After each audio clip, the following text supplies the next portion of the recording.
Bienvenidas y bienvenidos a Radio Semilla, el podcast de la Red de Guardianes de Semillas, donde hablamos de regeneración ecológica y social. Mi nombre es Javier Carrera y el día de hoy les traigo un episodio muy interesante para aquellos que usamos el cerebro. Nuestra mente es, tan necesaria y sin embargo la conocemos tan poco. Wilson Ochoa, nuestro entrevistado de hoy, es un neurocientífico que ha podido estudiar más a fondo que nosotros esta temática y que a la vez se ha metido por los lados más alternativos de la sanación para la mente. En él se unen entonces el científico y el explorador de alternativas regenerativas. Para mí fue un episodio fascinante. La verdad es que al inicio no sabía muy bien qué le iba a preguntar a Wilson, pero a la final resultó que había demasiados temas que tratar.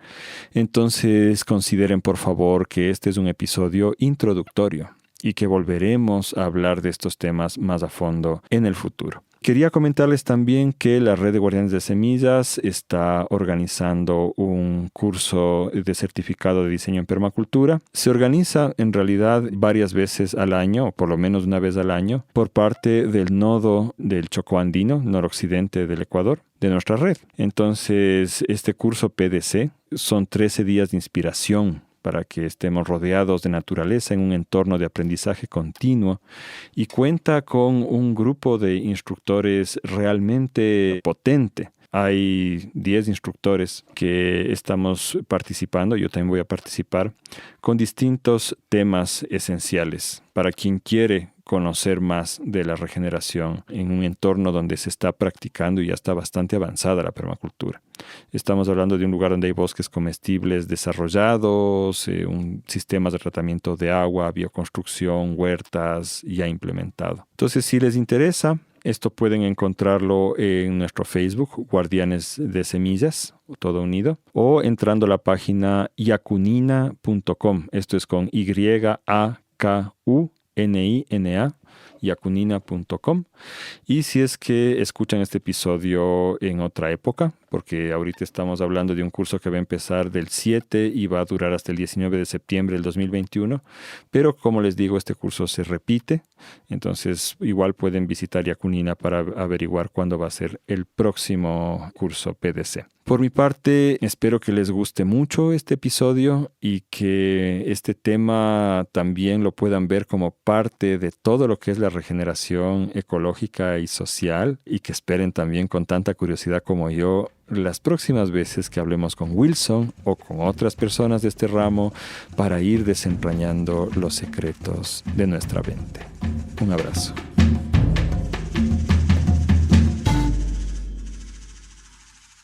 Y el día de hoy tenemos la presencia de Wilson Ochoa. Bienvenido, Wilson. Muchas gracias, Javi. Qué honor estar aquí y ser parte de este podcast que pues yo también he inspirado mucho. Todos los hermanos y hermanas que he escuchado me ha movido un montón. Me siento muy honrado de estar aquí también compartiendo. Me alegro mucho oírte eso, Wilson. Y Wilson es, yo recién le conozco nomás, menos de 6 meses creo que todavía, ¿no es cierto? Un poco más por teléfono, porque yo te llamé ya hace unos 3 años cuando íbamos a hacer este encuentro de semillas y nos mandaste unos papeles y cosas que nos sirvió un montón para ese encuentro, pero no nos habíamos conocido aún y nos conocimos hace unos 4 meses. Genial, sí, y bueno, ha sido un viaje bien chévere conocerte, Wilson. Entonces yo no sé mucho de ti, voy a ir averiguando. Sé que eres cuencano. Cuencanazo. Cuencanazo. Como el mote. Un brother de acá, de Cuenca. R bien marcada. Ajá, del sur del Ecuador. Y tú eres ¿neuro qué? Neurótico no. ¿Neuro qué? Bueno, máster en neurociencias, neurocientífico se les llama, bueno, o era al menos. Eso es justamente lo que se trata el episodio de hoy. Vamos a ver tu camino de la neurociencia a la sanación. Y ese es el tema que vamos a tratar hoy, tratar de entender un poquito más cómo funciona yo diría, el ecosistema más desconocido de todos, que es el de nuestros pensamientos. Sabes, Wilson, que hasta me da un poco de miedo empezar este episodio. No sé qué me vas a decir, no sé qué secretos vamos a develar, que me asusta un poco, pero ahí nos lanzamos. ¿Sí? Y Wilson también, bueno, Wilson coordina un pequeño negocio familiar que se llama Inticamari, que está en el Valle de Yunguilla, una zona muy bonita, calurosa, de acá del austro ecuatoriano, donde hacen retiros, ya nos vas a contar un poco también de eso, y donde tú empezaste por tu propia voluntad a indagar en lo que llamamos permacultura, ¿no? Tiene estos huertitos ahí. Y fue por eso, en principio, que nos pusimos en contacto con la red. Entonces, Wilson, vamos a empezar a perseguirte en ese camino. Cuéntanos un poco de ti, de dónde naciste, brevemente, cómo fue tu infancia. Yo nací en Cuenca. Tengo 4 hermanos, somos 4 hermanos, yo soy el último. Mis papás están juntos, viven conmigo allá en Yunguilla, se mudaron a vivir allá hace 2 años. Pobre tu mamá. Claro, imagínate. 5 varones. 5 varones, y pues sí tenemos nuestro carácter igual. Creo que eso me llevó igual a indagar un poco por ahí, a ver cómo aprendíamos a domarse caballo un poquito, hermano. La idea es que el linaje se pula un poquito. Y pues nada, oye, una vida, digamos, consideraría tranquila a lo largo de mi vida, no fácil necesariamente. Creo que mi familia... como todas las familias tuvimos nuestros tiempos fuertes, caóticos, y creo que siempre tuve un llamado desde chiquitito a curiosear, ¿no?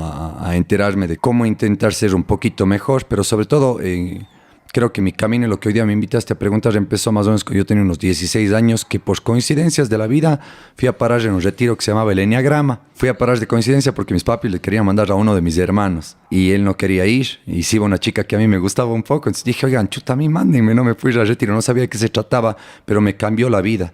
Como para una mini idea, el Enneagrama es la teoría de personalidad posiblemente más antigua que existe en el planeta, posiblemente proveniente de los sufis, y tanto así que ni siquiera tiene un origen claro. Pero es muy bella y es muy completa y muy esclarecedora. Y a mí me voló la teja, sí, me parece increíble. De los sufis. Ahí podríamos discutir que los griegos también ya tenían sus teorías de personalidad, pero claro. Cuéntanos, ¿es posible contar muy brevemente de qué es el Enneagrama? ¿Es factible? Entonces cuéntanos así brevemente qué es. En breve, digamos, bueno, Enneagrama viene de Ennea, 9, y grama, un gráfico. Entonces es un gráfico de 9 tipologías de personalidad, ¿no? Y que los sufis, que eran unos místicos muy curiosos tanto por la mente humana como por el desarrollo del espíritu, digamos, ellos eran muy observadores y muy estudiosos, y comenzaron a ver que habían como 9 formas en las que principalmente lo que ellos llamaban en ese tiempo, o se llama hoy día también dentro de planos o curiosos más de la espiritualidad, del ego, ¿no? Entonces como 9 formas en las que nuestro ego, nuestra personalidad, nuestro temperamento, como le quieras ver, podría manifestarse, y que esto depende de una mezcla de nuestra genética, obviamente, y también esa exposición cultural y social y la crianza que hemos tenido. Y de ese flujo entre las dos, pues cada uno de nosotros, como que a lo largo de nuestras vidas, más o menos después de los 12 años, vamos a tener una de esos 9 tipos relativamente más marcados, como la forma de interactuar con nuestro ambiente, de pensar, de sentir, de movernos por la vida. Qué curioso lo que dices, me hace pensar en botánica, en semillas, en el trabajo con semillas hablamos de genotipo y fenotipo, ¿no? Claro que sí. Genotipo siendo lo que dices, el material genético con el cual venimos, ya, queramos o no queramos. Y el fenotipo, lo que ocurre con las plantas mientras van creciendo, ¿no? Entonces, ¿y cuáles son estas 9, si se puede preguntar? ¿Te acuerdas tú? Sí, me movió la vida, hermano. De hecho, este fin de semana tuvimos un retiro del Enneagrama ahí en Inticamari y fue como muy refrescante a los años. En breve, a ver, contándote desde la primera que medio caigo yo, el 1, por decirlo así, es como una persona un poquito más perfeccionista. A veces le llama el reformador, el que saca el dedo y quiere pues poco poner las cosas en orden, a veces a sí mismo, a veces a los otros, a veces al mundo. La tipología 2 a veces cae más como de una persona muy servicial, muy de ayudar al otro, muy como de quiere un pancito, quiere una comidita, quiere esto, vea cómo le ayudo, que a veces también se resiente cuando hace mucho por los otros y por ahí la gente no es recíproca con él o con ella, ¿no? El 3 es como el gran emprendedor, ¿no? El gran buscador, es relativamente vanidoso, le gusta ser exitoso, crecer más allá de todo. El 4 es el artista, el dramático, el sentimental, el que la vive todo, quiere ser único, diferente de todo. El 5 vendría a ser un poco como el científico, ¿no? El lector, el que le encanta, vive muy para adentro, por lo general está como en sus cosas, aprendiendo, quiere conocer el mundo a través del conocimiento.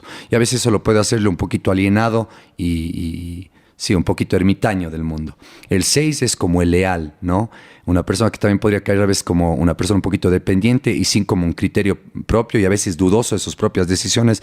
Por ahí la persona que preguntaría más de 10 veces a sus amigos y amigas si es que el carro que está considerando comprar es el que debe comprar. Pero muy leal y excelente para un proyecto como para confiar que va a hacer las cosas. El 7 medio que vendría a ser como un poco el payaso, el juguetón, el volátil, ¿no? Como esa persona que sabe de todo, como que tiene un océano de información, pero no más de 2 centímetros de profundidad. No sabe de un poco de todo para llevarse con mucha gente y le huye un poco a sus emociones. El 8 es en pocas como el gran líder, que a veces cae también como dictador, ¿no? Como el hombre o mujer que incluso su tipología física viene a ser una persona como muy imponente, pero también desde su plano positivo podría ser muy protector. Y el 9 viene a ser como el pacífico, el calmado, que también a veces evade los problemas y por ahí puede volverse un volcancito cuando ya guarda mucho las cosas, pero es como que el mediador, el Gandhi, el calmado, la calmada, ¿no? Oye, ¿y no hay combinaciones? Por supuesto que sí. Este sistema es...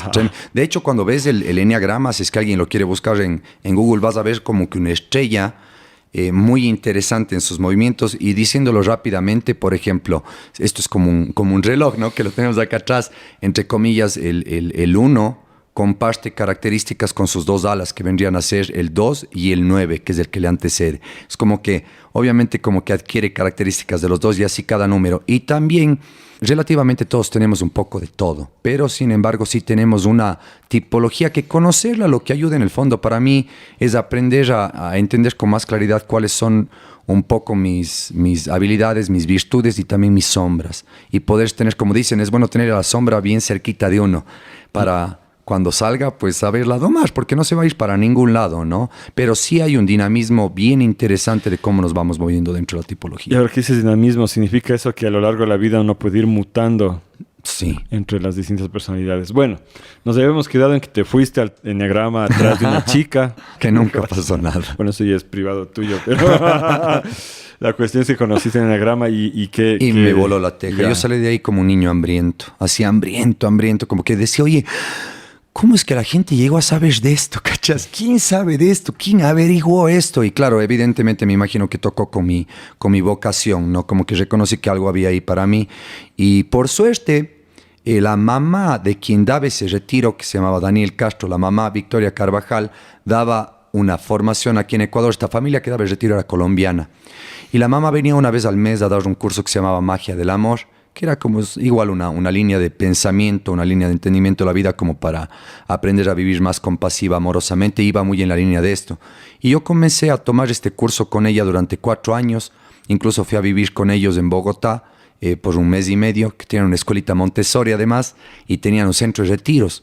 Y eso pues marcó mucho mi vida también, ¿no? Como que dije, wow, qué hermoso un centro de retiros, un centro de educación, de sanación. Y ella murió 1 año después de mi visita ya con un cáncer cerebral. Y antes de eso también eso me llevó a estudiar 5 años de psicología clínica aquí en la Universidad de La Salle en Cuenca y pues me encantó. ¿Llegaste a graduar? Sí, con honores, me encanta. Soy medio ñoño, ¿no? Soy medio nerdico, lo que me meto a veces ya, también como uno, entre comillas, medio perfeccionista, cuando me meto a algo como que comienzo a socavar y excavar información así como a veces hasta un poco compulsivamente, ¿no? Pero tiene su parte buena, ¿no? Psicología clínica. ¿Y de ahí para dónde te lanzaste? Cuando terminé psicología clínica quedé medio cabreado de la psicología, ¿no? Porque me pareció, yo cuando empecé lo del enneagrama y con Victoria, antes de empezar psicología clínica, la línea de Victoria tenía mucho que ver con la meditación. Tenía mucho que ver también con prácticas, entre comillas, de sanación alternativa. Es que yo acabé psicología, ya tenía como 5 años también explorando cositas como Reiki, yo qué sé, sanación pránica, que esto. Y me parecía que la psicología en ese momento me parecía un poquito cruda, muy diagnóstica, muy clínica, muy como del dedo, que yo mismo por momentos tenía, pero que quería como que afinar y calmar un poco. Así que me dediqué a trabajar como unos 2 años fuera de la psicología en los negocios de mi familia, ¿no? Y pues volcado más al manejo de los recursos humanos, de cómo crear ambientes sociales sanos y interacciones relacionales así bien armoniosas, ¿no? Y te fuiste para el extranjero a estudiar. Oye, bueno, me pasé 2 años aquí y luego de eso dije, no, me quiero quedar trabajando en la pizzería de mi vieja y en los tacos, ¿qué onda, no? Y siempre tuve como una pasión por estudiar el cerebro, como que también soy como que una persona muy mental, en medio que me gustaba la meditación o el misticismo. Sí necesitaba como que algo con carne, ¿no? Como si, a ver, lindo todo esto de que la mente y demás, pero ¿y dónde está situado eso, no? ¿Qué mismo puede decir nuestro cerebro y nuestro cuerpo de eso? ¿Cuál es la base física? ¿Cuál es la base física de esto? Y pues nada, apliqué a una universidad en Ámsterdam, en Holanda, y pues me aceptaron y me fui como 3 años de estudiar en Holanda y luego terminé estudiando también en Boston, en los Estados Unidos. Tuve la suerte que me acepten para mi segunda tesis en Harvard, que fue una experiencia súper bonita para aprender igual de esa línea de entendimiento, esa forma de trabajo, esa forma de pensamiento. Y pues fue bien bonito, así estudiaba neurociencia molecular, resonancia magnética funcional. ¿Qué es la neurociencia? Oye, para nosotros los legos. La neurociencia es el área de entendimiento que estudia cómo funciona nuestro cerebro en el más amplio rango. Entonces nosotros, por darte una idea, teníamos clases de neuroendocrinología para entender cómo es el funcionamiento de las hormonas dentro de nuestro cuerpo, dependiendo de nuestros estados y etapas de vida. Se estudian, por ejemplo, también neuroanatomía, cómo está constituido el cerebro, tanto a nivel macro como lóbulos y hemisferios del cerebro, como a nivel de las células, las neuronas, las sinapsis y los componentes proteínicos que tienes adentro. Disculpa si me pongo muy ñoño y me paras. O sea, no, lo único que tenemos que hacer es traducirlo a explicaciones que permitan entender los términos técnicos, ¿no? Ya, bacán. Sí, tampoco vamos a tapar eso, porque a mí me da mucha curiosidad. Bacán. O sea, andamos cargando un cerebro durante toda nuestra vida, ¿no? Y realmente es, yo creo, lo que menos conocemos.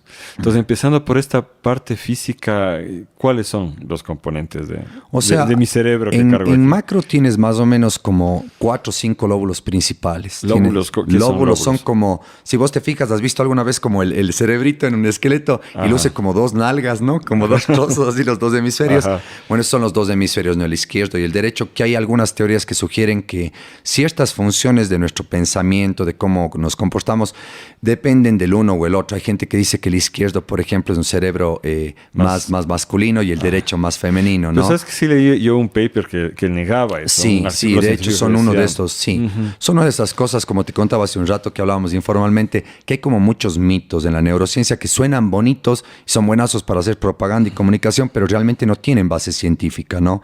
Pero bueno, tienes un lóbulo frontal también, que es como el gran honor de la humanidad, porque es como ese lóbulo que decimos que no estaba presente antes de los seres humanos, pues, ¿no? Y es el lóbulo en el que se sitúan nuestras funciones más mentales, cognitivas, de autorreconocimiento, de reflexión consciente, y que nos permiten un poco, según algunas miradas, dejar de ser tan animales. También el cerebro a veces se divide dentro de la cabeza en 3, ¿no?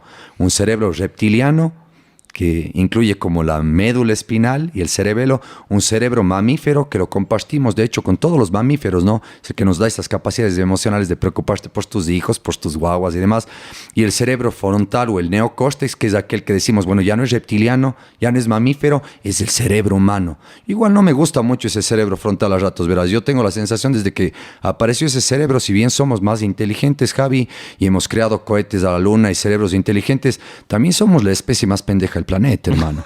Yo a veces hasta he pensado que podría llegar a ser como un tumor, verás, pero no lo es, no lo digo en broma, pero es como un área que, fíjate, antes de los seres humanos, que no había lóbulo frontal, tampoco habían animales que por ahí se les ocurra meterle a sus guaguas o a los guaguas del vecino a un sótano para violarlos. Perdóname que sea crudo, pero es que eso no se veía antes en la naturaleza. Eso es como que sí hay una zona que para mí está en madurez, tanto así que tan solo tiene unos cuantos miles de años el neocórtex. Mientras que el reptiliano lo compartimos con los reptiles, pues, ñaño. Y el mamífero, pues con todos los mamíferos que son antiguos, imagínate las ballenas. Pero el neocórtex es relativamente reciente y por eso, para mí, dentro de un periodo evolutivo, aún no está funcionando maduramente. Y por eso está evolucionando aún. Y por eso aún somos medio pendejos, hermano. Hacemos cosas no tan sanas. ¿Qué ves? Sí, así como hacemos cosas bien chéveres. Oye, qué interesante esto, ¿no? Eso sí que no me había topado con la idea de que, claro, tal vez por eso tenemos ciertas problemitas de comportamiento y de entender el mundo. Pero a mí, en cambio, yo soy bastante ignorante en esto, como puedes ver. Pero me he leído un par de cosas por ahí que son interesantonas. Y una que me encantó es que es en este lóbulo frontal donde armamos nosotros nuestros procesos narrativos. Uh-huh. Y eso me encanta a mí. Y te voy a contar que en nuestra red de Guardianes de Semillas tenemos un cierto estilo para dar los talleres que surgió de la nada. O sea, no es ninguna metodología que alguien famoso haya inventado, simplemente fue surgiendo. Yo empecé a dar talleres, luego compañeros empezaron a copiar mi estilo, luego yo les copié a ellos y luego se armó. Pero una de las características que tenemos es que no usamos el PowerPoint. Salvo, o sea, el proyector, ¿no? Salvo que sea para proyectar imágenes, fotografías que hablen de la historia, pero no estas listas que se suelen proyectar. Yo les tengo un rechazo a esas listas, no te imaginas. Y les empiezo a ver y a la segunda diapositiva, las diapositivas, no, ya estoy así semidormido.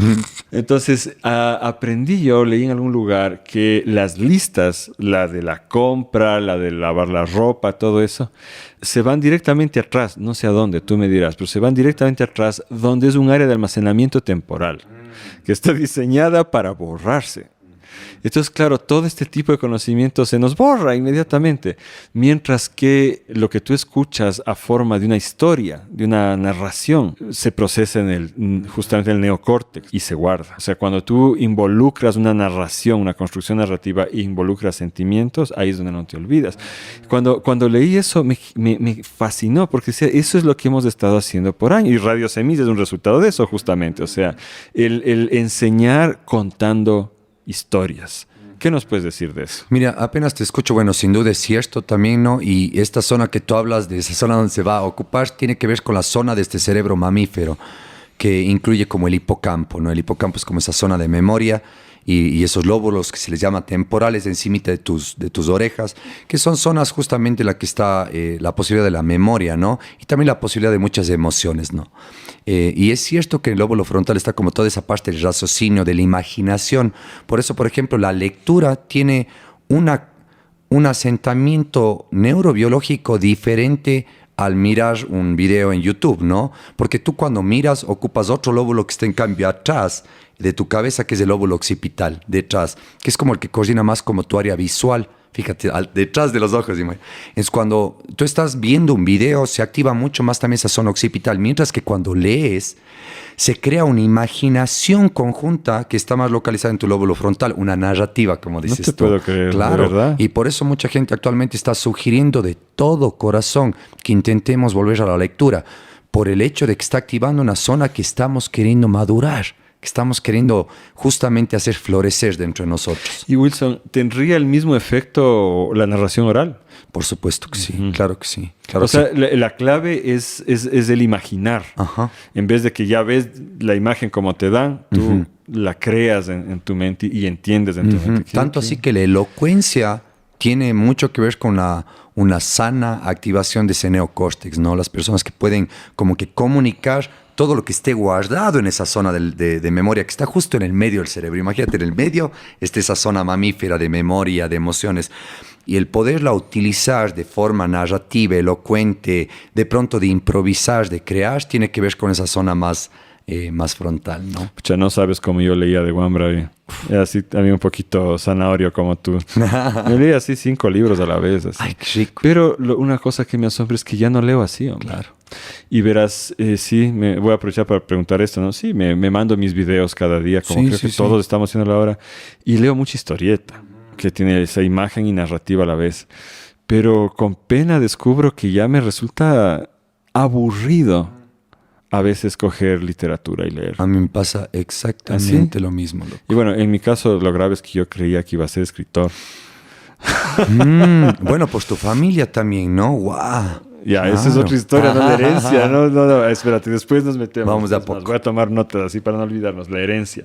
Pero entonces te está pasando lo mismo. Sí. ¿Y qué crees que está sucediendo? Chuta, aquí hay algo súper interesante, verás, que para nosotros el celular, su dinámica y los videos es algo, entre comillas, súper, entre comillas, antinatura, ¿no? Eso, no hay precedente de eso en la naturaleza. Si vos te sientas, ponte Javi, nos vamos donde el Miguel Apau en Mashpi, y te sientas en la selva a mirar lo que pasa, si bien las hojas se están moviendo de forma medio suavita y monótona, no es que están pasando 1000 cosas a la vez, no es que están pasando 1000 pájaros al mismo tiempo y pasa una cosa, si no estarías como un gato, ¿no? Como mirando cada cosa que se mueve, pero eso no es así. Y cuando tú tienes un celular, te pasa lo que les ves a los niños que les pasa, igualito, que como nuestro cerebro no está acostumbrado a un movimiento tan rápido y fugaz dentro de un mismo espacio de tiempo.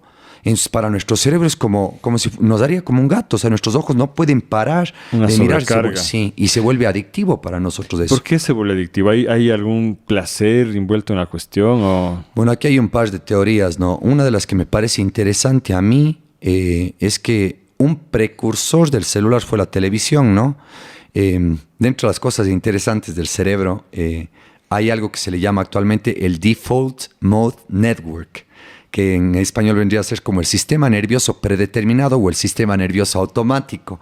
Y en pocas palabras esto vendría a ser, en palabras más criollas, ¿no? La vocecita parlante, la cabeza, esa que a veces no para de hablar, que con nosotros tuvimos una conversación sobre eso. También hay que conversar, ¿no? Después de un rato. Pero en pocas es como esa parte de nuestro cerebro que se activa cuando, entre comillas, no hacemos nada, ¿no?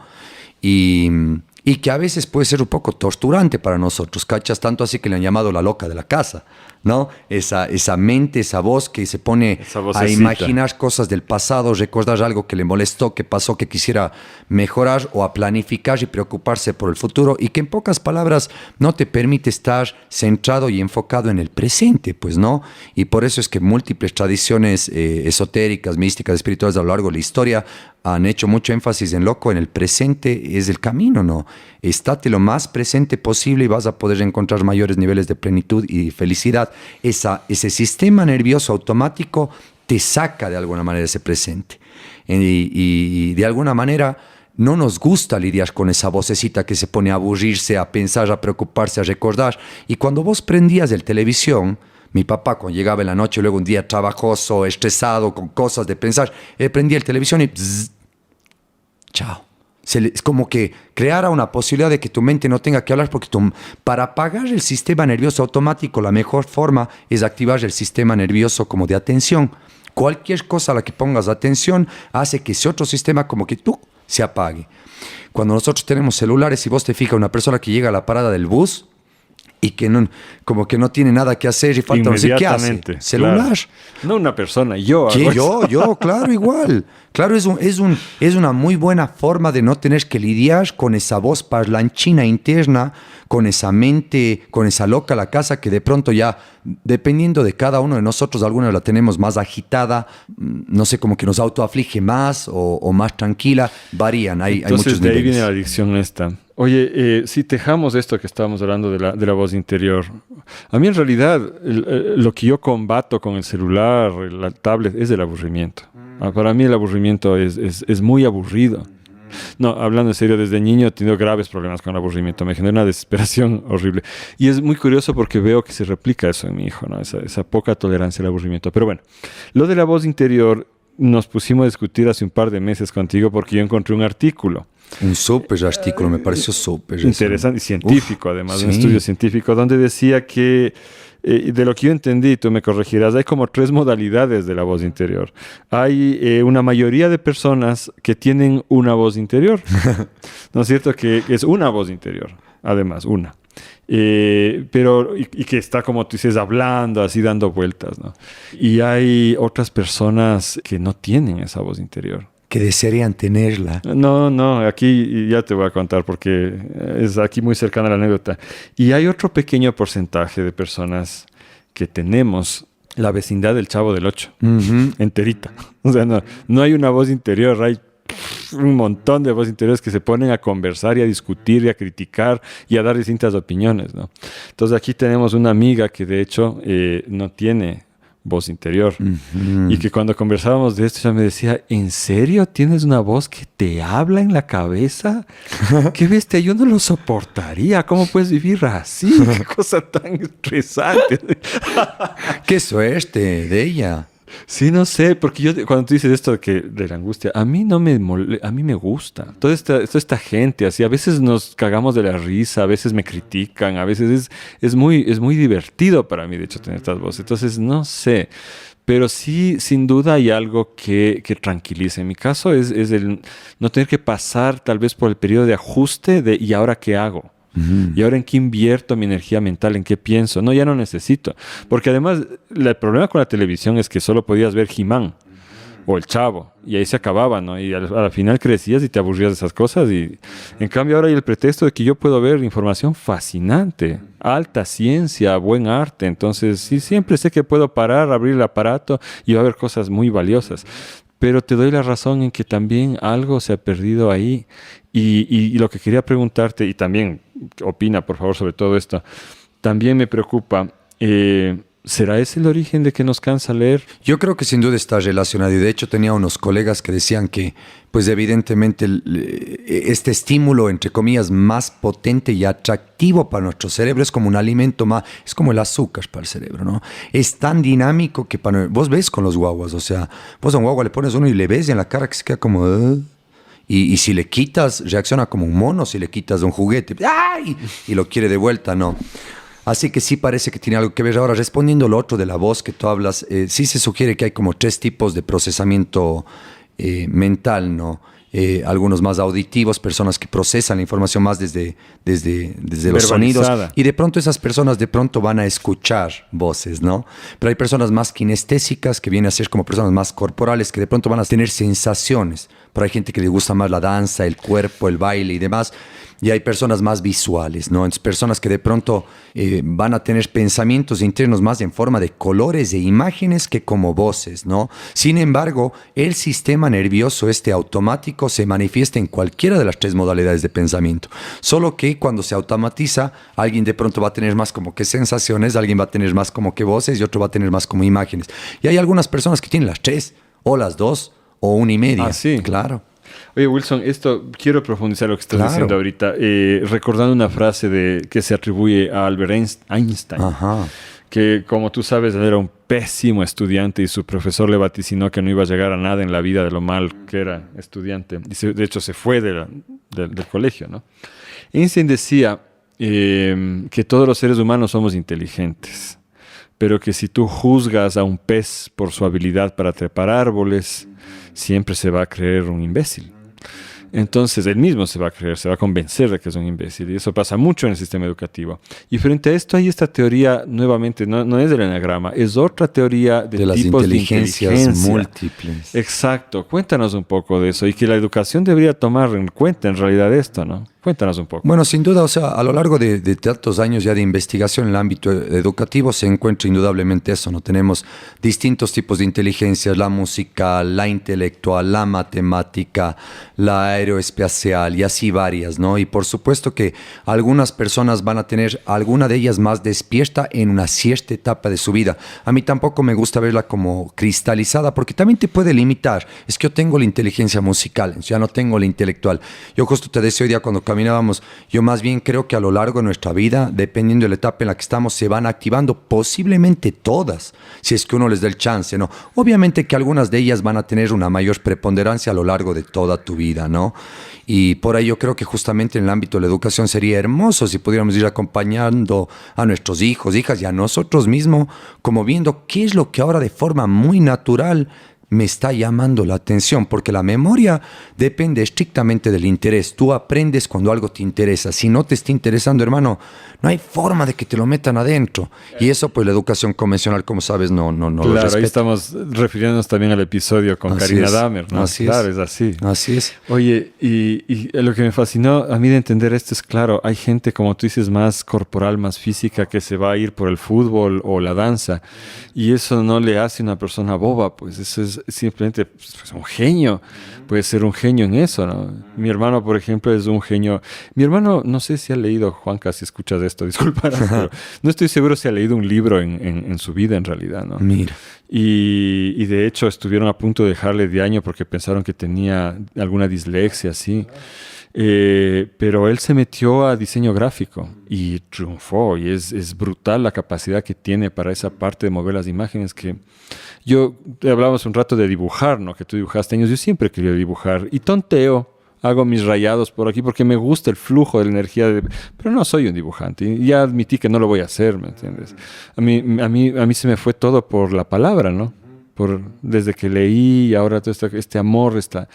Y entremos de eso que quería preguntarte. ¿Cuánto de esto es heredado? Volvamos a ese tema complejo, ¿no? Aquí se pone bien bonita la conversación, ¿no? Porque Mira, los estudios más elaborados que se han hecho, esta gran pregunta, ¿no? ¿Cuánto es genética, cuánto es crianza, cuánto es cultura? Los metaanálisis de distintas tesis doctorales amplias sugieren lo obvio, 50-50. No me digas. Como con una semilla. O sea, una semilla, si vos pones una semilla con muy buena genética, o sea, semilla orgánica, belleza, bien elegida, y le das una tierra de miércoles, las siembras de mala época, por más que sea buena semilla, va a crecer floja. Y si tienes una mala semilla, o más o menos, digamos, ahí medio tranqui, y le pones tierrita bella con todas las 5 estrellas, como dice la FES, y le cuidas, y le mimas, y le hablas y demás, puede que hagas crecer a esa mucho mejor que la semilla buena. Y esto se manifiesta igual para nosotros. Exacto, genotipo y fenotipo. Sí. A mí me daba curiosidad esto porque muy pronto en el desarrollo de mi hijo empecé a notar su gusto por la narrativa. Hay niños son así. Todos los niños cuentan, narran todo, pero hay niños que se pueden pasar horas. Y cuando acabó de contarme 1 hora y media a mí de algo, le llama al abuelo y le cuenta otra hora, y está en esa narración. Entonces, como ustedes pueden ver, oyentes, para mí mi forma de expresarme, de relacionarme con el mundo es a través de la palabra, ¿no? Y ni siquiera tanto la palabra escrita, ha sido más bien mi vida la palabra hablada, ¿no? Pero mi padre escribe muy bien, él es científico, arqueólogo, ¿no? Y es notable como él escribe. Y mi abuelo es un escritor famoso, pues. Y mi bisabuelo era un abogado que llegó a ser senador del Ecuador, ¿no?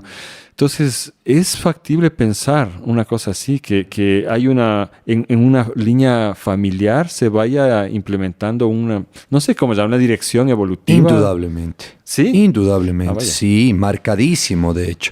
Marcadísimo incluso al punto de que han habido múltiples casos en los que, por ejemplo, miras, no sé, por ejemplo, un papá que abandonó a su hijo. Y era, ejemplo, justamente un gran escritor.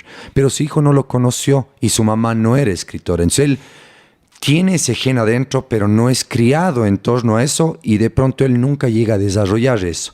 Pero hay otros casos en los que niños, a pesar de nunca haber conocido a su papá o a su abuelo, es como que brotara desde adentro como algo inevitable. A mí, ponte, me pasó con la música, ¿no? Yo me encanta la música, soy compositor, toco varios instrumentos musicales, pero mis papás no son músicos para nada. Para nada. Y mis hermanos, ni sé cómo. Uno de mis hermanos me enseñó mis primeros acordes, pero no es que hace mucha música actualmente. Pero mi abuelo era un musicazo. Es como, mira, y esto se ve y se manifiesta muy claramente. ¿Sabes, ¿no? Wilson, que cuando trabajamos en selección de semillas, siempre es el salto del abuelo al nieto, pues, en las plantas, Claro. ¿no? Es verdad eso, entonces, o sea, sí, yo también tengo una relación muy especial con mi abuelo, a pesar de que él murió cuando yo tenía 4 o 5 años, Mira. ¿no? Jorge Carrera Andrade. Y de hecho me lo han dicho.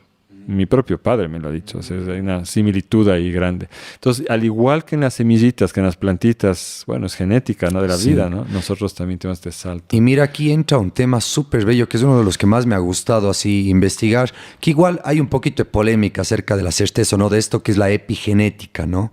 Y la epigenética comenzó a tomar forma en el mundo cuando terminaron el gran estudio del genoma humano, hace unos cuantos años, ¿no? Que se logró mapear todos los genes de los seres humanos. Que cuando se empezó el proyecto, la gente decía, es que creemos que tenemos, no sé, no me acuerdo el número, pero 80,000 genes, ponle. Y total tenemos 35,000, tenemos menos incluso que algunos otros animales, verás. Pero lo curioso no es la cantidad, sino que se descubrió, por ejemplo, que de los 35,000 genes, apenas como el 7% de nuestros genes están realmente activos y haciendo que seamos todo lo que somos. Y el 93% de ellos están como en un estado de dormidos. Son genes que están como un banco de memoria ahí, por si necesitan activarse.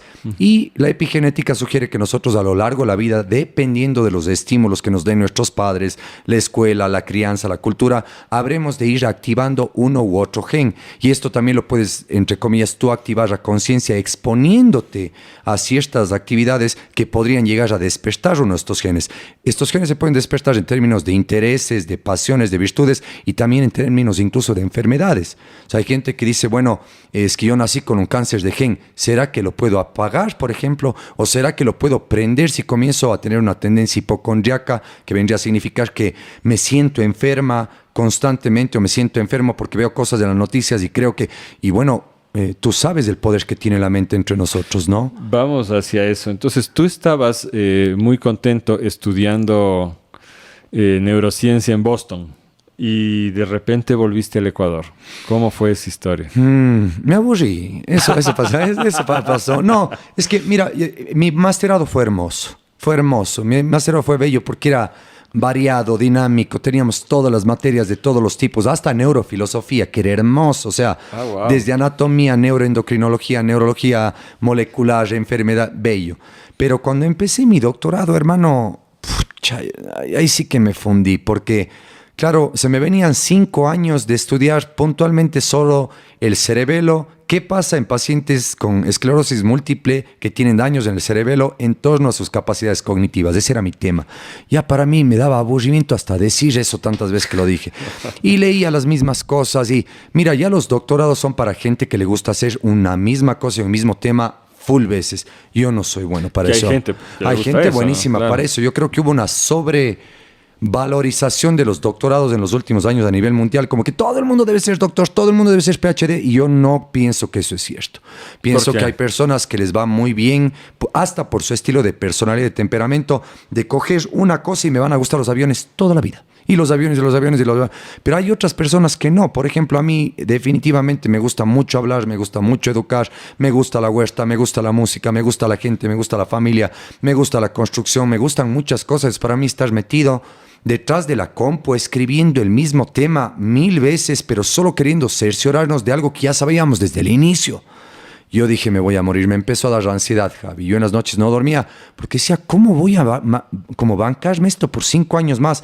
Así que al 4º mes me abrí. Me abrí gracias a mi viejo que me fue a ver en Boston y me dijo, mijo, ¿de verdad te gusta lo que estás haciendo? Yo dije, viejo, ¿cómo que no, hermano? Imagínate, estoy en una chévere universidad, ¿qué me estás proponiendo? Y él mismo me decía, como, oye, no sé, hermano, como, ¿qué vas a hacer después de esto? Ser profe de la U, pero y 5 años más, capaz te has de quedar acá, y mis viejos no querían que me quede afuera en pocas. Y eso me pareció muy tierno y me movió el corazón y me llevó a decir, oye, pues me voy a regresar. Y yo sí siempre había soñado, Javi, desde que te cuento, a mis 22 años, cuando visité a Victoria en Bogotá, yo siempre tenía ganas de juntar las distintas cosas que yo había amado en un mismo lugar, ¿no? La psicología, la neurociencia, unas pinceladas de espiritualidad bien aterrizada hacia a lo diario, la naturaleza, la música y el arte, la familia, la comunidad, en un mismo proyecto. Y creo que de eso también pues nació Inti Camari, nuestro proyecto que ahora guiamos ahí en el Valle de Yunguilla, ¿no? O sea, así fue, hermano. Me regresé, me fui unos 4 meses a la India como para darme un break, tomarme un par de cursos, hice un profesorado de yoga de estos que andan ahora medio en fama, más para aprender de qué mismo es toda esa cuestión. Y fue muy bonito y regresé, y desde ahí ya llevo 5 años ahí metido en Yunguilla. Y sabes que la neurociencia y la psicología es una gran parte de lo que hacemos en nuestro trabajo. Yo te contaba, no sé si te contaba, pero he trabajado los últimos 5 años con colegios, con universidades, con profesores, en los cuales intentamos hacer algo que se llama como neurociencia traducida, que es como traer conocimientos de laboratorio, de la ciencia pesada, desde palabras simples que puede entender un niño, una niña, mi mami, mis tías, quien sea, para que sea aplicable a la vida diaria, familiar, relacional, profesional, ¿no? Wilson, lo que a mí me fascina de ver cómo tú trabajas es que eres una conjunción de 2 mundos que se supone que son opuestos. Y me encanta eso porque a mí me encanta cuando se supone y después resulta que no es así. Así es. ¿No es cierto? Entonces estos 2 mundos son este mundo de la ciencia que nos está diciendo ahorita ya la última media hora. Ciencia pura, dura, y yo te digo con mucho respeto yo la ciencia, de hecho, porque a la final es un mecanismo que nos permite poner ciertas opiniones a prueba y ver si podemos definir si son ciertas o no. Uh-huh. Y eso para mí es algo que el ser humano necesita mucho hacer. Pero también hay este otro mundo, ¿no? Que suele estar en oposición, que es el mundo espiritual. Entonces lo que tú nos cuentas es que fuiste a la India, así como los Beatles y un montón de gente más, a recibir tu iluminación, ¿o qué? ¿Cómo fue eso? Oye, fui porque siempre tuve como una atracción a la India y siempre me gustó como el misticismo y la espiritualidad en sí. Sin embargo, sabes que cuando llegué a la India hasta como que me pareció, fue un muy buen lugar para desespiritualizarme, ¿no? Porque había tanto misticismo medio lo digo con mucho respeto, medio fanfarrón, medio mucho puntito en la frente, mucha como que color, pluma, mucho como decir y poca a veces práctica en la forma diaria, ¿no? Yo siento que a lo largo de mi vida he visto mucho como que personas que hablan mucho de espiritualidad y practican mucha meditación y muchas cosas, pero en sus relaciones diarias aún no le tratan bonito a su mamita, ¿no? A sus hijos, a sus jefes, no le hablan con compasión al vecino y como que digo, a ratos es preferible que no tengas mucha espiritualidad, pero que hagas eso y eso ya es una mejor espiritualidad, ¿no? Y más bien mientras estuve en la India me puse a leer muchos libros de Krishnamurti, no sé si lo ubicas, pero poco, sí. A mí me encanta él porque es un filósofo hindú que cuando él nace en la India, el grupo de alrededor de él decía que él era como la Mesías. reencarnación y el Mesías que iba medio similar a los Budas, ¿no? Y él cuando ya tuvo una edad prudente dijo, nada que ver, no paso, yo no sé ni su Mesías, ni creo en Mesías y más bien creo en el aprender a pulir nuestra mente de una forma práctica, disciplinada y un autoconocimiento formal. Krishnamurti decía que la espiritualidad es tan simple como el autoconocimiento de mí mismo, el autoconocimiento de mis relaciones y el autoconocimiento de mi relación con todo lo que me rodea y de lo que soy parte. Y esa es la espiritualidad para él. Y a mí me pareció bien bonita y bien centrada. Siento que eso me ayudó mucho como a crear un puente, tanto con mi propia vida como con la de mis viejos, que pues, no necesariamente practican ningún tipo de espiritualidad formal. Y pues esa ha sido una base que me ha ayudado a tener un ancla a tierra con este espacio transición y de puente que intentamos crear ahí con la familia en el valle. Cuéntanos, ¿qué hacen en Inti Capmari? Bueno, en resumen, somos una finca agroecológica educativa, una finca de permacultura educativa, moderna diría yo también, ¿no? En el sentido que está en medio de un valle ya medio urbanizado. Y dentro de ella, pues guiamos este centro holístico de eventos y retiros que promovemos el desarrollo humano integral, ¿no? Entonces, hemos hecho más de 200 retiros y eventos que a veces son de yoga, de meditación, a veces son de bioconstrucción, de agricultura, de neurociencia, de todo un poco, ¿no? Como que nos gusta dar un espacio de conocimiento alterno al de la universidad o el colegio para todo tipo de persona, para todo tipo incluso de nutrición, de conocimiento, porque pues tenemos mucho esta perspectiva de que realmente todos somos una gran familia, ¿no? Y que es bonito cuando podemos aprender a amarnos desde ese respeto, a pesar de las diferencias y más bien con esa curiosidad de aprender del punto de vista del otro en vez de intentar marcar solo el mío. Y en ese sentido, Wilson, ¿tú encuentras una justificación desde la ciencia, por ejemplo, del yoga que practicas? Sin duda que sí, hermano. Cuéntanos Sin duda un poco. que sí, claro que sí. Mira, de hecho, yo sí creo que muchas cosas que la ciencia como modelo de estudio está comprobando actualmente, muchas de esas cosas son cosas que ya han sido propuestas miles de años atrás por, no sé, por los egipcios, por los sufis, por otros, ¿no? Sin embargo, el método de la ciencia es como algo que quiere comprobar si es que eso es cierto o no. Por ejemplo, el caso del yoga, nosotros sabemos que al poder crear, no sé, al ponerte en ciertas posturas, vos puedes confirmar que hay una segregación hormonal de hormonas que te dan tranquilidad, ¿no? Incluso que puedes crear distensión muscular y sabemos que en los músculos y en las células grasas se acumula como que líquidos que terminan por generar estrés dentro de tu cuerpo, ¿no? Entonces sabemos, por ejemplo, que con la respiración gradual, las retenciones de respiración, tu cerebro se calma y entra en ondas de procesamiento más relajantes, más pausadas, de mejor atención.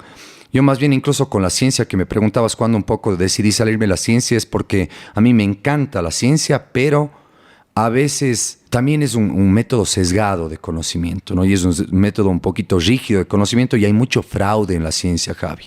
¿En qué sentido? Hay mucho falseamiento de resultados, tanto ¿sí? de parte de quien hace la investigación como de quienes financian las investigaciones. Y esto hace que la ciencia hoy por hoy sea poco confiable en el sentido de que hoy encuentras la misma cantidad de artículos científicos apoyando ideas Cosas contradictorias. opuestas. Entonces dices, bueno, ¿ya a quién le puedo creer, no?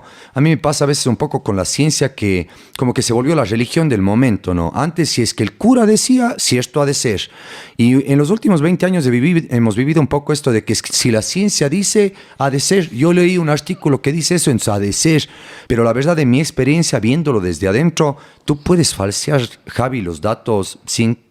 pero con con cambiar un numerito en una celda de tu SPSS estadístico. Lo que dices es extremadamente preocupante, Wilson, Sí. en realidad, porque en realidad no es que necesitamos menos ciencia en el No. mundo. Ahorita, al contrario, necesitamos más ciencia y más que nunca, pero una Leal. ciencia honesta. Sí. Tú sabes que el consenso científico, con muy pocas excepciones, durante los últimos 30 años ha sostenido que los transgénicos son perfectamente inocuos para la salud humana y buenos para el ambiente, cuando nosotros sabemos que no es así. O sea, Así ya es. y se han visto los casos. Y los pocos científicos que se han atrevido a discutir esa narrativa supuestamente consensuada han sido perseguidos pues, de una manera muy fea. Así es. Y ahora, eso no me voy a meter en el tema, solo mencionar simplemente que a mí me genera mucha confusión con Por todo lo que está supuesto. pasando con el COVID y las vacunas. O sea, a la final nos queda esa sensación angustiante de que tenemos un método muy desarrollado, muy eficiente, que podría ayudarnos realmente a dilucidar qué hacer en esta situación,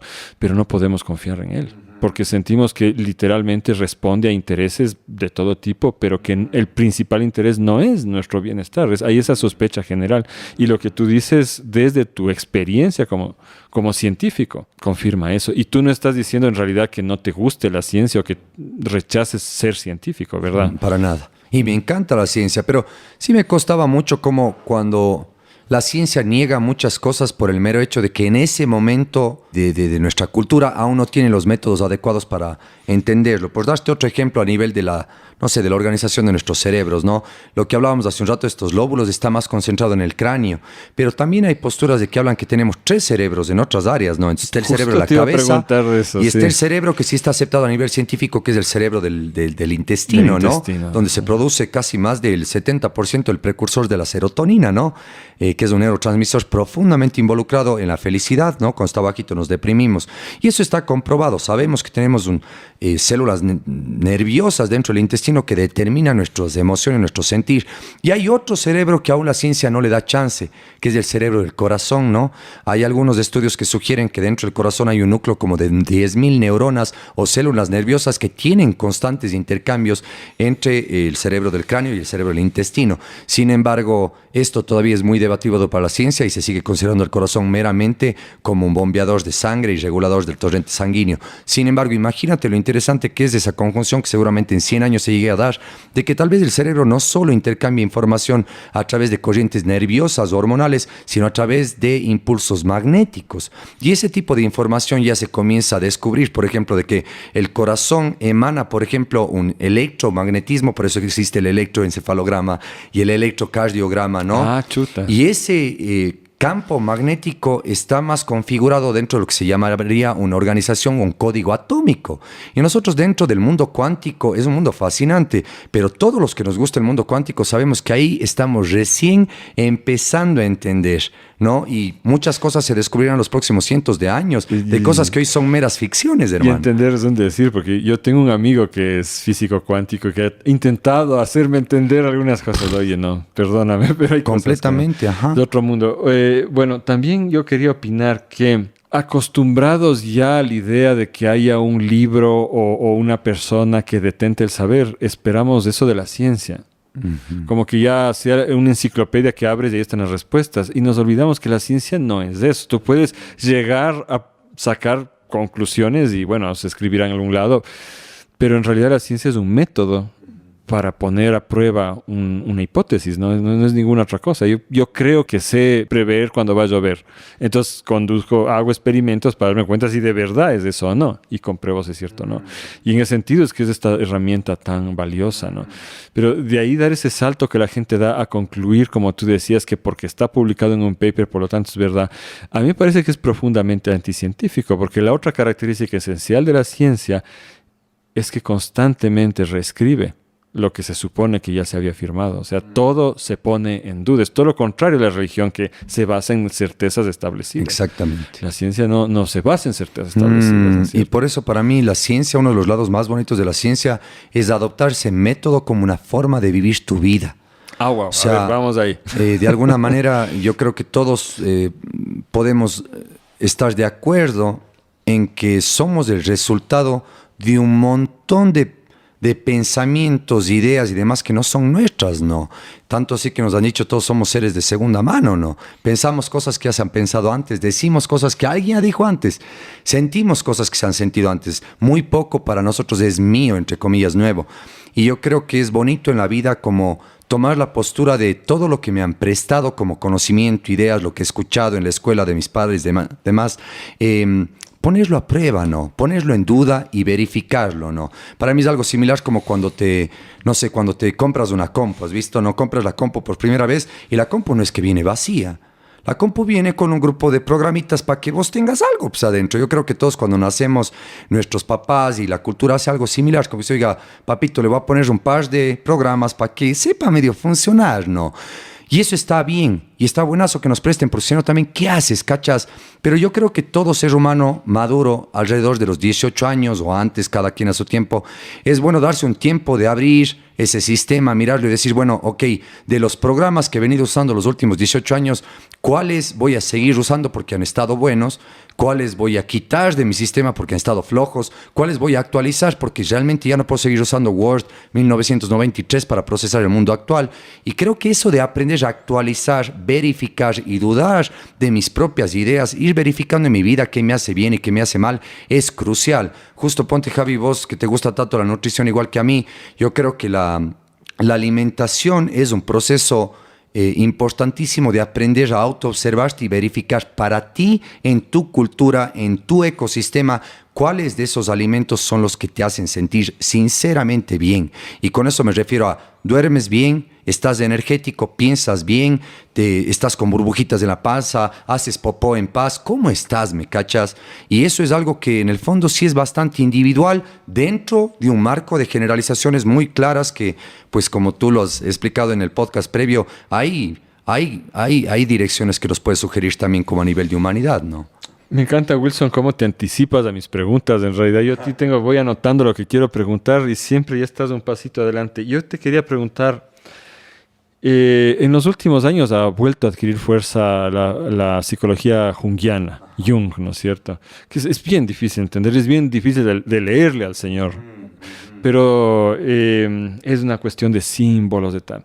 Pero también él habla, y yo he visto prácticas de estas, de que nosotros heredamos problemas psicológicos que vienen de nuestra familia. Y qué curioso, porque en el viaje de venida para acá, para Cuenca, con Natalia, mi compañera de trabajo, veníamos hablando justo de este tema y de cómo cargas esas sombras del pasado. Y claro, y muchas veces la familia no te cuenta. En mi caso fue así, hasta los 20 años yo no sabía la historia de la línea paterna, ¿no es cierto? No me la dijeron, no sé, no pregunté, no me la dijeron. Y cuando empecé a indagar y me empezó a contar mi padre, mi madre, de la historia de mi familia paterna, oye, todo tuvo sentido, pues. Todo tuvo sentido. Y dije, ya, o sea, no soy, como dijo Natalia, no soy la cabra loca. ¿No es cierto? No vine de la nada, no es que estoy descompuesto así, de la nada, sino que hay una historia detrás que yo la sigo viviendo y procesando, y que es muy penoso que mucha gente va a lo largo de su vida cargando estos fantasmas del pasado sin poderlos resolver, sin poderlos procesar. ¿Tú dirías que venimos un poco a procesar las cosas que hemos venido cargando, o mejor nos olvidamos y nos emborrachamos con algo y nos... ¿Qué debemos hacer? ¿Es real esa carga? Pongámosle dentro de un marco de que igual esto podría ser polémico para ciertas posturas científicas, ¿no? Igual como que dirían, yo no sé si es que eso se traspasa. Sin embargo, si me preguntas mi opinión personal, yo no tengo duda de que sí. Y me encanta el trabajo de Carl Gustav Jung y creo sinceramente que sí, el proceso de desarrollo humano que estamos teniendo todos no es un proceso meramente individual, es un proceso en grupo. Y yo estoy trabajando de alguna manera también lo que no llegaron a trabajar y pulir mis padres, ¿no? De alguna manera a mí me gusta mucho, de hecho a mí me llevó mucho a poderle amar y a perdonar a mis viejos gracias a esto que me estás preguntando. Un día yo tuve un sueño, ¿no? Entonces esto ya de ciencia no tiene nada, ¿no? Pero tuve un sueño en el que yo veía un árbol viejo, creo que era de mango, de 50 años, y al lado tenía un árbol chiquito que era de mango, había nacido el mango caído. Y el mango chiquito, el árbol le criticaba al árbol viejo. Entonces decía, ay, tantas ramas que tienes, grandote ahí a esas de arriba. Y el árbol viejo en mi sueño le decía algo así como, aguanta que crezcas, ¿no? aguanta. Y un día en el sueño mismo, al poco rato, como son los sueños, el árbol viejo había muerto y el árbol chiquito era gigante, igualito al previo, y lloraba. Y decía, claro, soy igualito al árbol previo, ¿no? Y como que se daba cuenta y lo extrañaba. Y yo me di cuenta con eso también, por ejemplo, que de alguna manera, ponte, mi viejo de pronto es un poquito más mal genio que yo, más intenso en alguna cosita que yo, mi mamá igual, pero de alguna manera gracias a que él vivió esa parte, como en una carrera de postas, ¿no? Mis viejos ya caminaron ese camino y a mí me toca un poquito menos. No es que no lo tenga, pero ya me toca un recorrido un poco menos de esa parte. Y también lo que yo no trabaje en mi vida, de pronto es un poco el trabajo de mis hijos, ¿no? Es como que agradezco, entre comillas, no en metáfora, que mis viejos hayan cargado esa cruz por un trayecto que si no capaz hubiera sido mi turno. Chusa. Pero bueno, yo no le veo muy difícil de entender desde un punto de vista científico, porque podría ser que no estamos hablando de una transmisión energética, sino a través de patrones de comportamiento, ¿no? Yo, por ejemplo, veo que, además, ni siquiera mi padre, yo copio mucho las actitudes de mi madre dentro de la familia. Es como que tú el rato que se arma la familia, inmediatamente adoptas roles. O sea, tú, y eso es lo que dice la teoría, ¿no es cierto? Que tú básicamente tratas de reconstruir la familia de tu infancia. Y si la familia de tu infancia tenía violencia y tú fuiste víctima de la violencia de un padre, por ejemplo, tú vas a adoptar ese rol de violencia después, o de abandono, ¿no es cierto? Y esto es tenaz ponerse a pensar, porque claro, la violencia no para, se repite generación tras generación, el abandono no para y se repite generación. Y no solamente a nivel de las familias, sino qué pasa con las sociedades cuando fueron a la guerra, ¿no? ¿No es cierto? O sea, mi familia paterna, de hecho, tiene una herencia de eso. En 3 guerras estuvieron involucrados, ¿no es cierto? Hay una herencia de violencia. Y ahí están estas cuestiones de las constelaciones familiares. Cuenta un poco de qué se trata y cómo le ves tú. De vuelta a las constelaciones familiares, vale recalcar que entran dentro de un campo que podría dar un poquito de polémica, ¿no? Y viene a trabajar justo este tipo de cosas, ¿no? ¿Cómo yo llego a sanar, por ejemplo, una herida que tengo con un familiar que ya está muerto? O, por ejemplo, una mujer que tuvo un aborto, ¿no? Y que nunca llegó a tener a su hijo. ¿Será que ahí hay algún lazo a sanar? ¿Y cómo lo sano si no está? Las constelaciones vienen a sugerir que dentro de un plano relativamente cuántico, tejido en el mundo atómico, esas relaciones dentro de la relatividad del tiempo, ¿no? En el cual Einstein ya decía, posiblemente el pasado, el futuro y el presente están medio en un solo espacio, ¿no? Él hablaba justamente de un juego mental en el que él explicaba esto de forma muy bonita.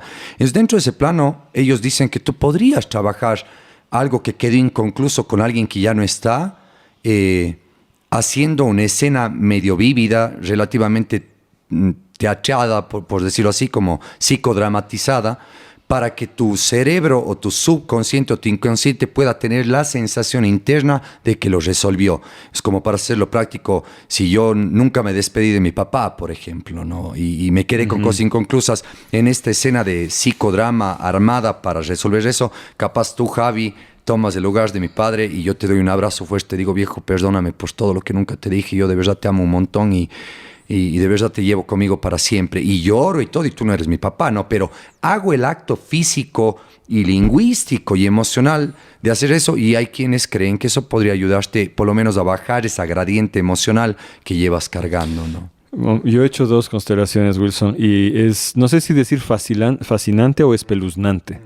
La primera la hice yo como ayudando, ¿no? Y claro, quien facilitaba, que era Alicia Caballero, no sé si le conociste tú, una gran sanadora también. Ella murió hace algunos años con cáncer. Entonces la Alicia no nos decía a nosotros, o sea, realmente solo la persona que, de hecho, vino de aquí de Cuenca a constelar allá a Quito, ¿no? Donde yo vivo. Entonces Alicia y ella sabían más del intríngulis de la historia. El resto que estamos ahí no nos decían nada. Entonces a mí simplemente Alicia me cogió un rato así y me puso en un sitio y me dijo, tú párate aquí. Y ya, yo me quedé parado ahí y no entendía lo que pasaba. Y a la final de todo, no voy a contar todo lo que pasó, pero al final de todo ahí me dijeron, bueno, ¿y tú qué sentiste? Ahora relata tú. Y yo decía, yo sentí que no entendía lo que pasaba y que principalmente sentí que eso no tenía nada que ver conmigo. Ese niño llorando ahí es otra cosa, no tiene nada que ver conmigo.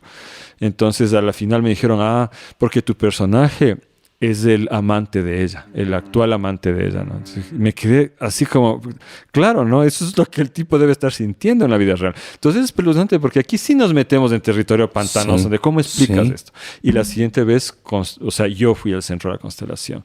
¿Y? Y oye, no, pues, o sea, ¿qué decirte? O sea, hay fuertísimo. cosas muy íntimas que no puedo decir aquí realmente, Claro, pero apareció, yo fui a constelar por otra razón totalmente, pero apareció un fantasma, o sea, en el sentido de que alguien actuó como un ser, o tomó el papel de un ser que no estaba programado, que Alicia no sabía que ese ser existía. Y que es alguien a quien yo perdí y por quien estuve penando mucho tiempo, alguien que murió, ¿no? Y apareció ahí y yo me sentí a la vez asustado de la fuerza de eso y liberado, porque después de la constelación se acercó la persona que hizo ese personaje y le me dijo, pone la piel de gallina. sí, le dijo a mi esposa, oye, ¿y yo quién era? Entonces mi esposa le dijo, ¿no? Y ella dijo, bueno, pues entonces dile a Javier que tengo un mensaje para él. Ya déjame ir. Uf, mira mi piel, ¿eh? Qué lindo. Entonces son cosas que bueno, no sé, es la mente. Por eso te decía, me da un poco de susto meternos en este tema ahora, ¿no? A mí me encantan estos ámbitos, te soy sincero. Tengan o no tengan explicación, yo creo que para mí son ciertos. Y ese mundo aún no explicable existe y es hermoso. Como te decía, yo creo que todas esas explicaciones dentro de algunos años, sean décadas o siglos, se van a explicar más dentro de ese plano de la transmisión informacional magnética, ¿no? Que es algo que ya se está explorando mucho, ¿no? Tanto así que mucha gente dice, claro, las posturas cerebrocéntricas creen que todo nuestro comportamiento, pensamientos y demás están meramente enfocadas dentro de nuestro cuerpo, ¿no? Como dentro de nuestro físico. Sin embargo, hay personas que sugieren que nuestro cerebro de pronto funciona más como un satélite de frecuencias magnéticas, ¿no? Y que, bueno, si es que nosotros hemos logrado como seres humanos crear celulares que transmiten información de uno al otro sin un cable, a través de un movimiento magnético de información que se reproduce y se codifica. Las microondas. Imagínate lo que la evolución y la naturaleza y el universo, la Pachamama o Dios, como cada quien le quiera llamar, puede haber creado. Y si es que nuestro cerebro realmente es una de las creaciones más bellas y más realmente fascinantes del universo, ¿qué nomás será capaz de captar? Y ahí me gusta mucho como esta idea de que el cerebro realmente no es el fin, sino tan solo el inicio de un diálogo, ¿no?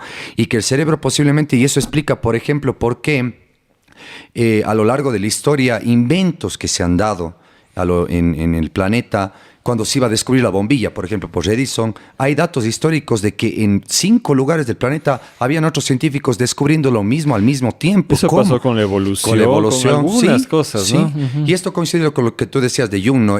Como esta plataforma del inconsciente colectivo, lo que algunos le llaman el campo astral también, o el Internet supremo, que es como ese lugar donde algunos sugieren que está toda la información, que coincide con la postura también de Sócrates, ¿no? O de Platón, cuando decían hay como el mundo de arriba y el mundo de abajo, y estas posturas de que hay un mundo de información del cual los artistas, los inventores y la gente puede tener acceso como a descargar esa información a través de su satélite, ¿no? Y pues ponerla en este plano terrenal a servicio de la comunidad o en contra, ¿no? Igual estas son teorías interesantes, pero no está de más como mencionarla, decir, oye, hay algo ahí, capaz que con los años se elucidará más, ¿no? ¿Sabes qué? Yo creo que es ahí donde Radio Semilla está tratando de transmitir. Estamos usando el internet porque es lo que hay ahorita, pero yo veo que, Wilson, yo no soy nada de lo que tú sabes, neurocientífico ni nada, pero sí me he pasado la vida pensando bastante.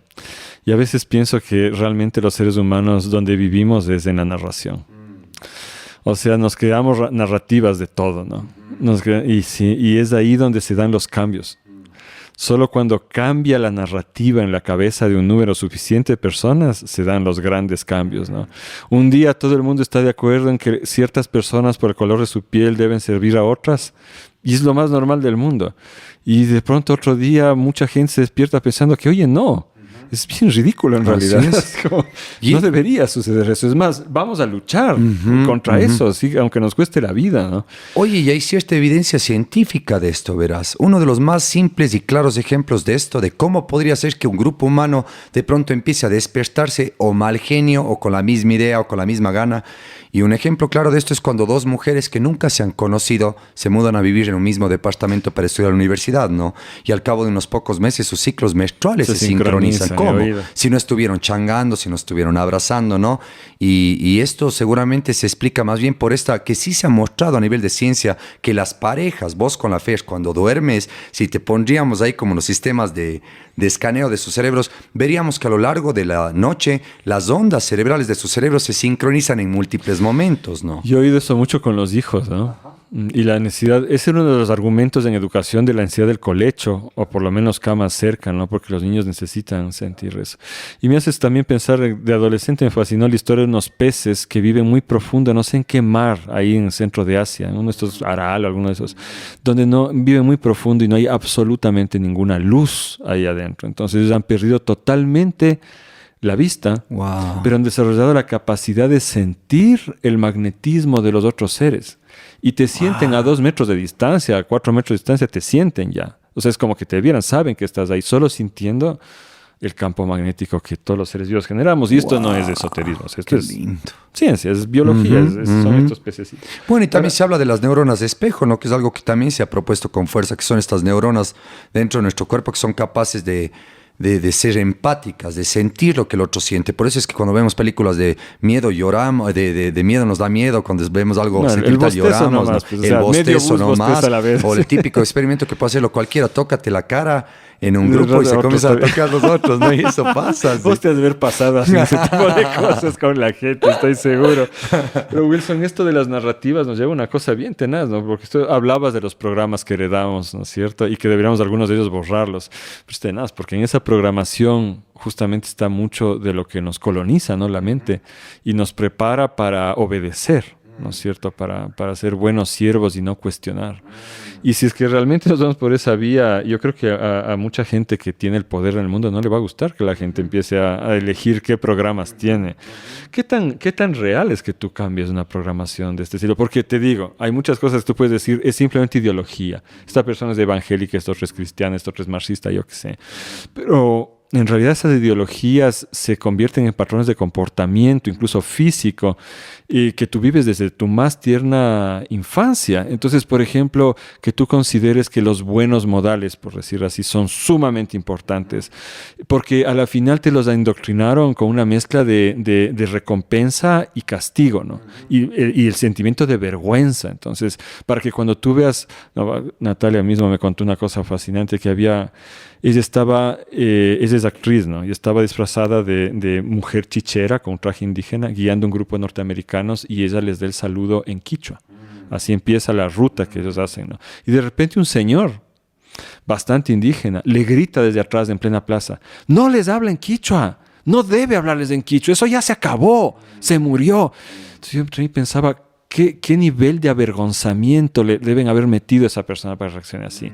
Ese tipo... que ya es pavloviano, así es como, ¿cuánto podemos llegarnos realmente a reprogramar, a salir de esas cosas? Bueno, sin duda, aquí se abre un tema hermosísimo también acá, ¿no? Creo que hay dos respuestas, tanto a nivel individual y a nivel social, la reprogramación de la narrativa, ¿no?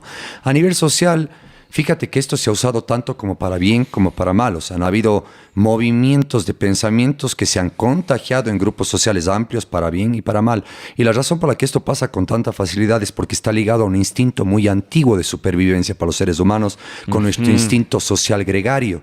Recuerda vos que tus viejos, que les di aquí, ti que te encanta la antropología, unos cuantos miles de años de atrás, si es que tu tribu te expulsaba, no sobrevivías. No, eso era un tema de vida o muerte. Por ende, eso se ha ido como que continuando a tal punto que aún está presente. Y cuando a veces tu familia, tus amigos o alguien comienza como a decir, como que no vas con nosotros, te entra un miedo que traspasa lo explicable para ti mismo, a tal punto que te podría llevar a solo someterte o a ser sumiso a esa postura por tu mero miedo a poder ser expulsado y, entre comillas, morir, ¿no? Y por eso tantos adolescentes se suicidan, ¿no? Así es, de hecho. Así es uno de los espacios de tiempo con mayor nivel de suicidio.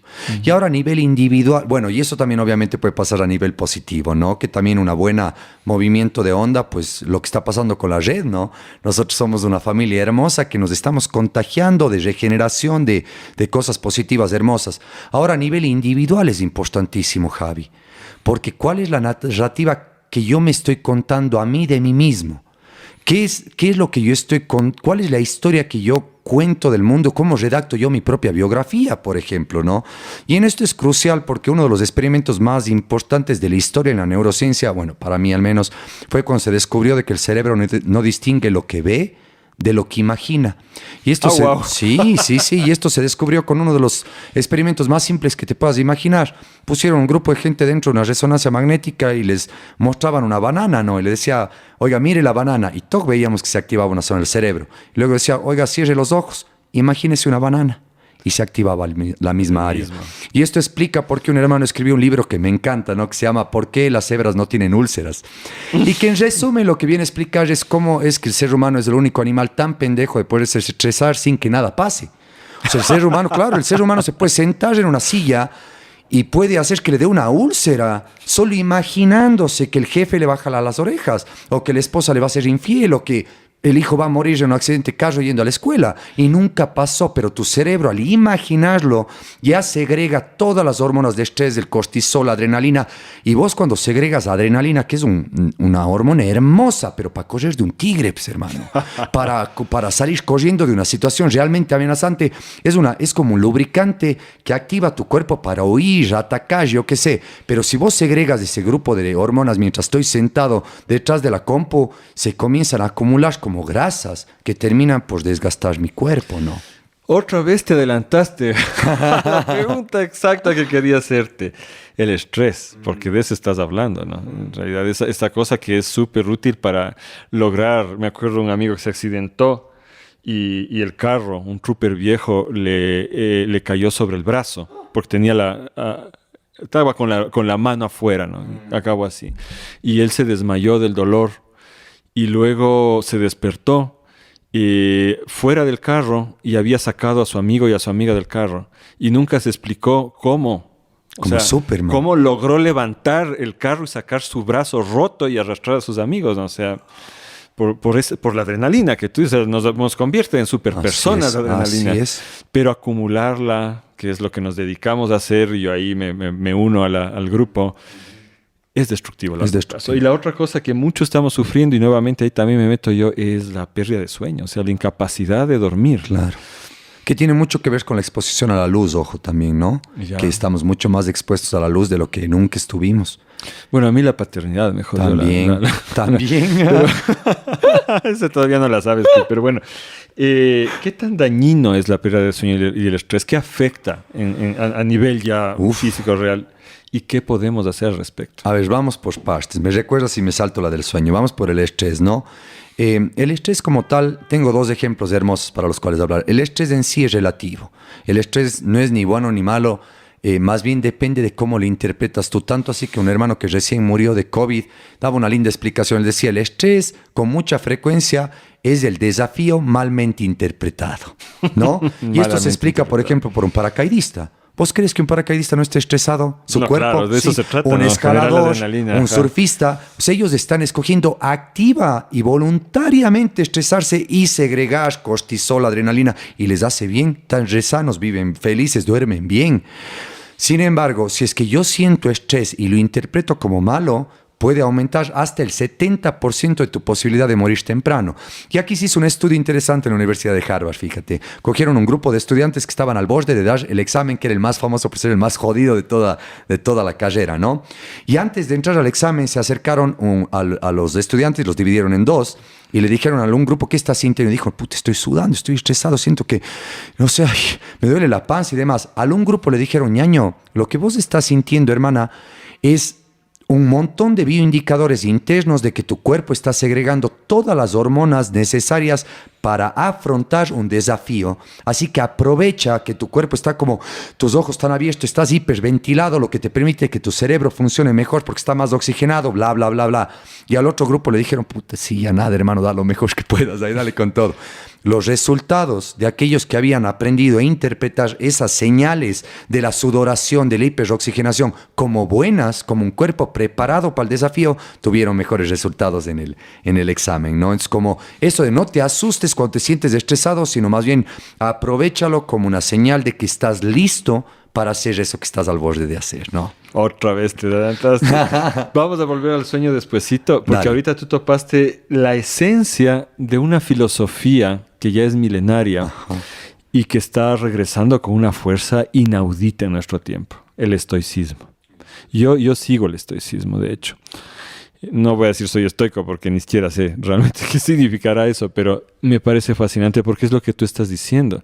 El estoicismo lo que te dice, y eso es lo que está salvando la vida a un montón de gente, es que no son los hechos, sino como tú los interpretas, que tú no tienes control sobre lo que sucede. Sobre lo que tienes control es sobre cómo tú interpretas lo que te sucede. Es una filosofía bellísima en ese sentido. Entonces, claro, esto, lo cual no significa que conecta tú... con la narrativa de nuevo. Claro. ¿Cómo cuento esa historia yo? ¿Heroicamente o victimariamente? Claro. Y no significa que tú, como alguna gente piensa, porque un símbolo del estoicismo antes era Mr. Spock de Star Trek, ¿no? Pero eso es un símbolo errado, porque el estoicismo no se trata de que tú controles tus emociones, no, sino que tú interpretes con tu narrativa qué es lo que realmente está sucediendo, y para eso es fundamental entender. Ahí entra la ciencia y también espiritualidad, ¿no? O sea, ¿qué realmente está pasando y qué narrativa voy a crear con esto, ¿no? El sueño, ¿qué onda con el sueño? Determinante a tal punto que fíjate que el sueño, trastornos del sueño han sido actualmente identificados como bioindicadores de posibles futuros desórdenes emocionales que puedas llegar. Nada grave, ¿no? Trastorno. A mí no me gusta mucho la idea del trastorno, del síndrome. Creo que todas estas etiquetas terminan por hacer más daño que bien, igual que en la educación, ¿no? Déficit de hiperactividad, déficit de atención y esto. Ay, Dios mío, o sea, traumas a los niños con esas cosas. Sin embargo, sí es cierto que manejar un buen sueño te permite hacer muchas cosas, ¿no? Puntualmente a nivel de la neurociencia se habla de que mientras dormimos, nuestro cuerpo tiene un estado de recuperación, ¿no? Como que baja movimiento de ciertas funciones para crear como un restablecimiento de tu cuerpo. La segunda teoría más famosa sobre el sueño mientras duermes es de que tú mientras duermes, tu cerebro hace una recapitulación mnémica de memoria de tu día. Y literalmente se ven los circuitos del hipocampo haciendo movimientos y de esa manera como que tu cerebro poda. Es del 100% de lo que vio, porque tu cerebro vio y escuchó todo. Él poda y deja un 2%, lo necesario adentro, ¿no? Y la tercera teoría que me parece bien bonita, que creo que la decía Jung, de hecho, decía, soñamos para no volvernos locos.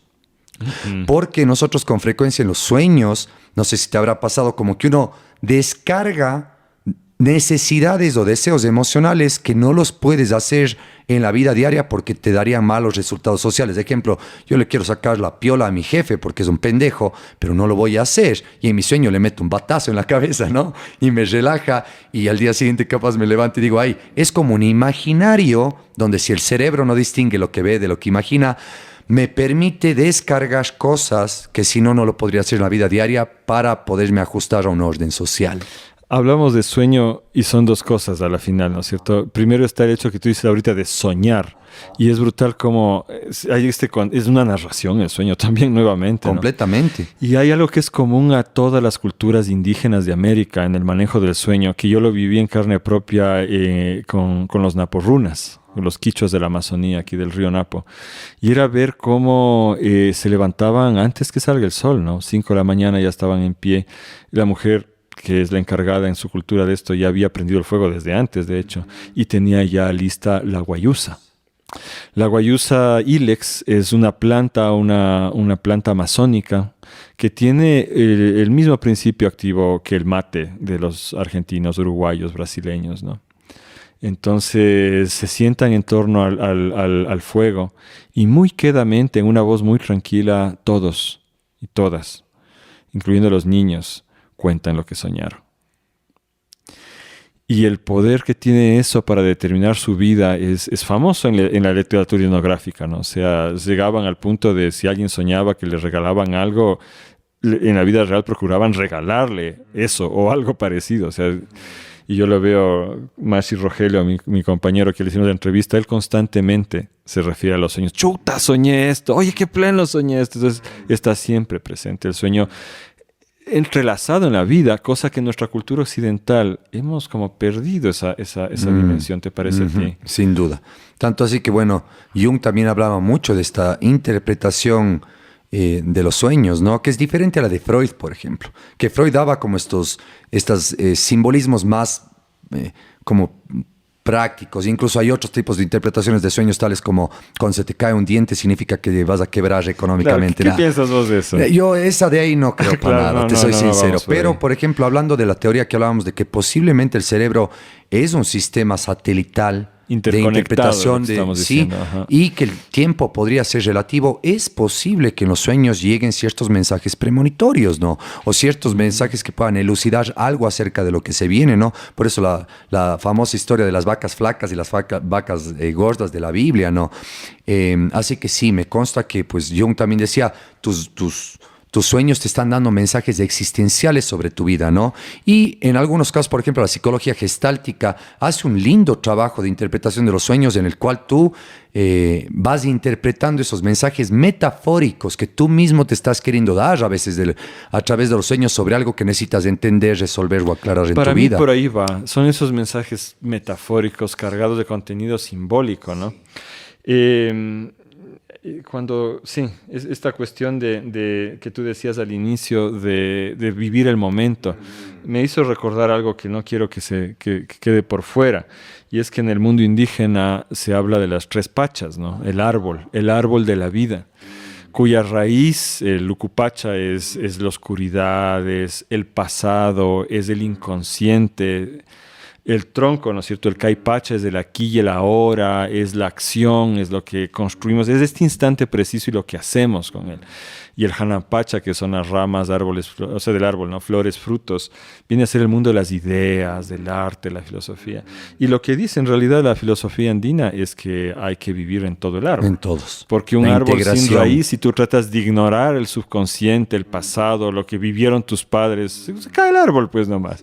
Si solo vives en las ramas, ¿no? Igual si es que estás todo el tiempo ahí centrado en la raíz y te olvidas de vivir el presente, se queda mucha raíz, pero una planta raquítica que no crece, ¿no? Y lo que conecta este pasado y este futuro, el subconsciente y el consciente, es la acción, el tronco, ¿no? La vida. Así es. ¿Qué te parece eso? Fantástico. De hecho, me viene mucho como esta frase que alguna vez escuché, que es esto de aprender a vivir desde la presentificación del pasado y el futuro, ¿no? Entonces, viviéndolo al pasado desde su forma sana y natural en mi presente, y sabiendo proyectar, planificar sabiamente el futuro sin sobreacentuarme en él, ¿no? Es como lograr vivir esos dos desde este presente de una forma sabia.